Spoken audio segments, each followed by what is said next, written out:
നമസ്കാരം. Nisar, NASA ISRO synthetic aperture radar, അതിൻ്റെ ചുരുക്കപ്പേരാണ് നിസാർ. നാസയും ഇസ്രോ എന്ന നമ്മൾ സ്നേഹത്തോടെ വിളിക്കുന്ന ഇന്ത്യയുടെ ISROയും ചേർന്ന് വികസിപ്പിച്ച ഭൂനിരീക്ഷണ ഉപഗ്രഹമാണ് നിസാർ. 2025 ജൂലൈ 30 ശ്രീഹരിക്കോട്ടയിൽ നിന്ന് വിക്ഷേപിച്ച ഉപഗ്രഹത്തിൻ്റെ വാർത്ത നിങ്ങളൊക്കെ വായിച്ചിട്ടുണ്ടാവും. ഇത് നമ്മുടെ ഭൂമിയുടെ ഉപരിതലത്തെ സൂക്ഷ്മമായി നിരീക്ഷിച്ച് നമുക്ക് കൃഷി, ഭൂകമ്പ നിരീക്ഷണം, കടൽ നിരപ്പിലെ മാറ്റം ഇതിലൊക്കെ വലിയ സഹായം നൽകാൻ കഴിയുന്ന പരിപാടികൾ ചെയ്യും. അതവിടെ നിൽക്കട്ടെ. നിസാർ എന്ന ആ പേരാണ് നമ്മുടെ മുഖ്യ വിഷയം. എങ്ങനെയാണ് ആ പേര് വിളിക്കപ്പെട്ടത്? പ്രത്യേകിച്ചൊന്നുമില്ല, പതിവ് പോലെ ഷോർട്ട് ഫോം തന്നെ.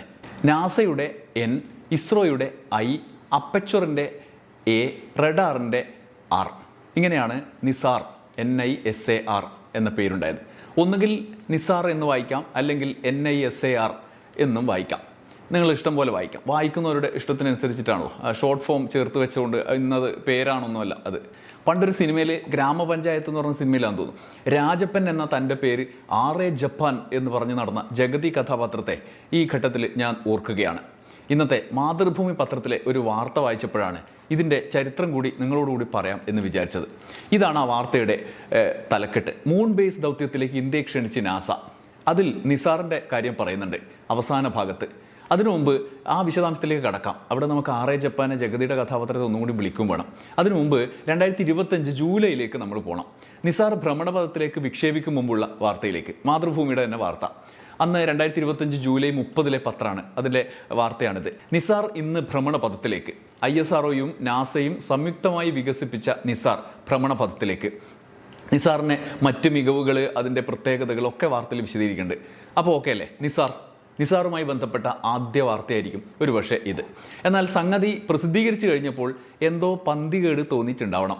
നിസാർ എന്ന പേര് അത്രക്കങ്ങ് ശരിയാകാത്ത പോലെ അവർക്ക് തോന്നിയിട്ടുണ്ടാവണം. അങ്ങനെ നിസാർ വിക്ഷേപിച്ച് കഴിഞ്ഞതിന് ശേഷം കൊടുത്ത വാർത്തയിൽ ചെറിയൊരു ചേഞ്ച് വരുത്തി. രാജപ്പൻ RA ജപ്പാൻ ആയതുപോലെ നിസാർ മാതൃഭൂമിക്ക് NISAR ആയി. NISAR സാർ എന്ന് വിളിക്കുമല്ലോ. 2 ദിവസം കഴിഞ്ഞ് ജൂലൈ 31 ആയപ്പോൾ NISAR ആയി.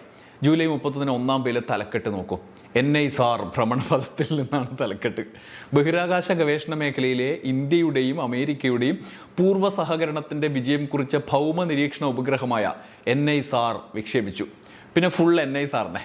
അതിൻ്റെ ഇംഗ്ലീഷ് ഫോമിൽ ഒരു മാറ്റവും നാസയോ ഇസ്രോയോ വരുത്തിയിട്ടില്ല. പക്ഷേ മാതൃഭൂമിക്ക് ആദ്യം നിസാർ ആയിരുന്നത് പെട്ടെന്ന് NISAR ആയി. അതിനൊപ്പം തന്നെ കൊടുത്തിട്ടുണ്ട് NISAR എന്ന്. എല്ലാം കൂടി ചേർത്ത് ഒരു പദമായി വായിക്കുകയാണെങ്കിൽ നിസാർ എന്ന് തന്നെ വായിക്കും. എന്നാൽ മാതൃഭൂമി ആദ്യത്തെ പത്രത്തിൽ ആദ്യ അച്ചടിച്ച വാർത്ത അന്ന് വായിച്ചതുപോലെ ഇപ്പോൾ അതുപോലെ വായിക്കാൻ തയ്യാറില്ല. പകരം ആദ്യത്തെ 2 അക്ഷരം സാർ എന്ന പേരിൻ്റെ ഇനീഷ്യലാക്കി NISAR എന്നാക്കി. നിസാറോ? ഞങ്ങളത് പറയില്ല, ഞങ്ങൾ ആ ടൈപ്പല്ല, NISAR എന്നേ പറയൂ എന്നാണ്. അങ്ങനെ ദിവസങ്ങൾ കഴിഞ്ഞു, മാസങ്ങൾ കഴിഞ്ഞു, വർഷം മാറി. ഇന്നത്തെ സുപ്രഭാതം പൊട്ടിവിടർന്നു. 2026 ഓഗസ്റ്റ് 12. വീടുകളിൽ പത്രമെത്തി, മാതൃഭൂമി എത്തി, എൻ്റെ അടുത്തും എത്തി. അതായത് NISAR തന്നെ മൂൺ ബേസ് ദൗത്യത്തിലേക്ക് ഇന്ത്യയെ ക്ഷണിച്ച് നാസ എന്ന തലക്കെട്ടിൽ ഇന്ന് നൽകിയ മാതൃഭൂമിയുടെ വാർത്തയുടെ അവസാനത്തെ വരി ഞാൻ വായിക്കാം. നാസയും ISROയും സംയുക്തമായി വിക്ഷേപിച്ച ഭൗമ നിരീക്ഷണ ഉപഗ്രഹമായ NISAR വിജയകരമായിരുന്നു എന്നാണ്. അങ്ങനെ മാതൃഭൂമി നിസാറിനെ ഈ 3-ാം വാർത്തയിലും പൂർണ്ണമായും മായ്ച്ചു കഴിഞ്ഞപ്പോൾ ഞാൻ വിചാരിച്ചു, അപ്പം മനോരമയുടെ സ്ഥിതി എന്തായിരിക്കും എന്ന് ഞാൻ ആലോചിച്ചു. നിങ്ങളോട് പറയുന്നതിന് മുന്നേ മനോരമയെ ഞാൻ ഒന്ന് ഗവേഷണം നടത്തി.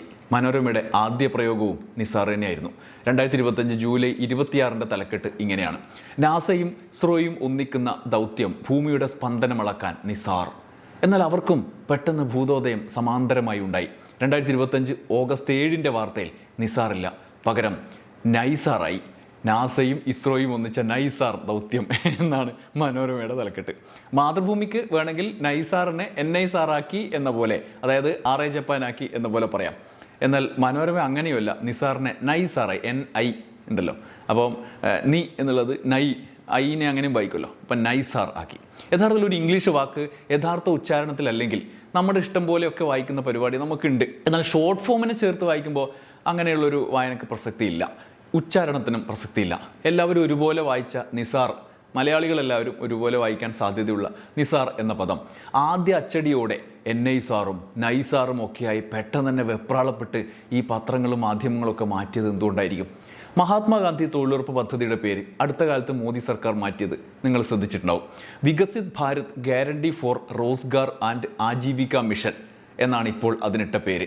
അതിൻ്റെ ഷോർട്ട് ഫോമായി കേന്ദ്ര സർക്കാരും ജനങ്ങളും മാധ്യമങ്ങളും ഒക്കെ ഇപ്പോൾ പറയുന്നത് VBG റാംജി എന്നാണ്. VBG RAMG ഇതാണ് അതിൻ്റെ ഒരു ഷോർട്ട് ഫോമാണ്.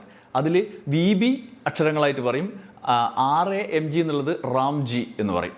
ആദ്യത്തെ രണ്ടും ലാസ്റ്റിലത്തെ അക്ഷരങ്ങളായിട്ട് തന്നെ പറയും, നടുക്കത്തത് റാം എന്ന് പറയും.